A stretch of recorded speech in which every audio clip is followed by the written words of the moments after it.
भारत की केंद्रीय बैंक यानी रिजर्व बैंक ऑफ इंडिया ने इस बार एक ऐसी रणनीतिक चाल चली है जिसने पूरी दुनिया को चौंका कर रख दिया है।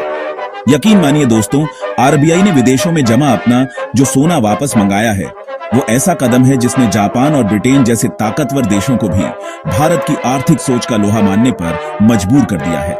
दरअसल अब रिपोर्ट्स में साफ बताया जा रहा है कि आरबीआई ने करीब 100.32 टन विदेशी सोना भारत में मंगवाकर इतिहास रच दिया है। लेकिन यह सोना लाया कैसे गया और इसके पीछे की रणनीति क्या है, यही सब इस वीडियो में हम आपको विस्तार से समझाने वाले हैं। लेकिन उससे पहले इस वीडियो को एक लाइक और चैनल को सब्सक्राइब जरूर कर दीजिए। असल में इस वर्ष की शुरुआत से ही वैश्विक अर्थव्यवस्था में जो उथल पुथल देखने को मिल रही है, उसने यह साफ कर दिया है कि अब दुनिया में आर्थिक शक्ति का संतुलन बदल रहा है। भारत जहां पहले आर्थिक दृष्टि से पिछड़ा हुआ माना जाता था, अब वही देश दुनिया की आर्थिक धुरी बनने की ओर बढ़ रहा है। और इस ट्रांसफॉर्मेशन का सबसे बड़ा श्रेय जाता है भारत की रिजर्व बैंक ऑफ इंडिया को, जो न सिर्फ भारतीय अर्थव्यवस्था को संभाल रही है, बल्कि भारत को सोने की चिड़िया बनाने के मिशन में भी लगी हुई है।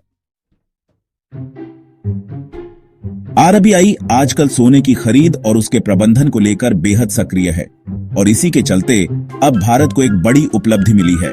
विदेशों में रखा गया भारत का अपना सोना अब भारत की जमीन पर पहुंच गया है। फिलहाल आरबीआई के पास करीब 879 टन सोने का भंडार मौजूद है, जो केवल कागज पर नहीं बल्कि भारत की आर्थिक ताकत की ठोस नींव है।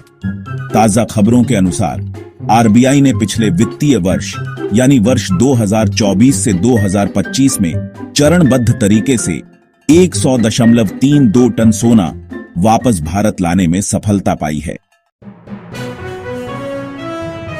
जानकारी के मुताबिक यह सोना मुख्य रूप से बैंक ऑफ इंग्लैंड और यूरोप के कुछ अन्य रिजर्व बैंकों में रखा गया था, लेकिन अब इसे भारत के नागपुर स्थित आरबीआई के उच्च सुरक्षा वॉल्ट में शिफ्ट कर दिया गया है, जिसे बेहद गोपनीय और सुरक्षित तरीके से खोला गया। इसका खुलासा रिपब्लिक बिजनेस की रिपोर्ट में किया गया है। यह सोना हमारा ही था, जिसे वापस लाकर भारत ने एक अहम रणनीतिक जीत हासिल की है। अगर आपको याद हो तो वर्ष 1991 में भारत की आर्थिक हालत इतनी खराब हो गई थी कि सरकार को 67 टन सोना गिरवी रखना पड़ा था। लेकिन तब से लेकर आज तक भारत ने जो तरक्की की है, उसी का परिणाम है कि अब भारत सिर्फ अपना ही नहीं बल्कि और भी अधिक सोना जोड़ने में लगा हुआ है। लेकिन क्योंकि सोना बेहद कीमती धातु है, इसलिए उसे विदेशों की सुरक्षित तिजोरियों में रखा जाता था। लेटेस्ट आंकड़ों के अनुसार आरबीआई के पास 879 टन सोना है, जिसमें से पहले 513 टन भारत में था। अब 100.32 टन और जुड़ जाने के बाद यह आंकड़ा 613.32 टन हो गया है। असल में अमेरिका में जिस तरह की राजनीतिक अस्थिरता, टैरिफ युद्ध और मंदी की आशंका देखी जा रही है, उससे पूरी दुनिया में डॉलर की साख पर असर पड़ा है।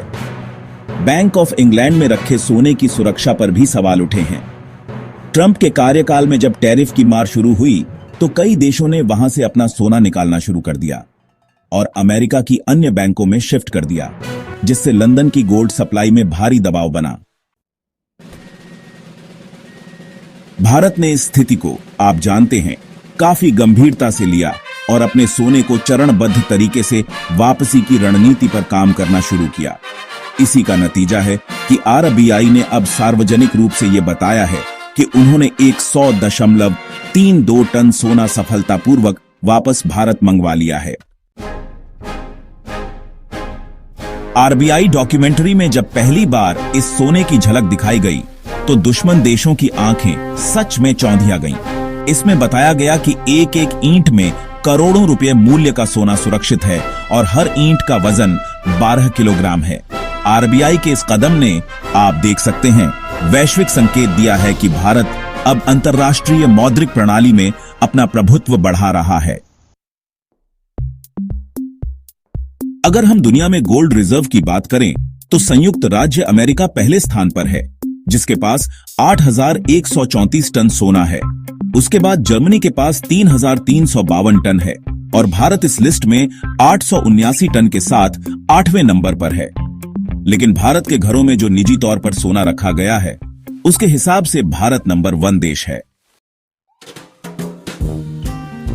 तो अब जब भारत का 100 टन से अधिक सोना सुरक्षित तरीके से भारत आ गया है, तो यह एक बहुत बड़ी भू राजनीतिक विजय भी है और आने वाले समय में भारत की आर्थिक सशक्तिकरण की मजबूत नींव भी।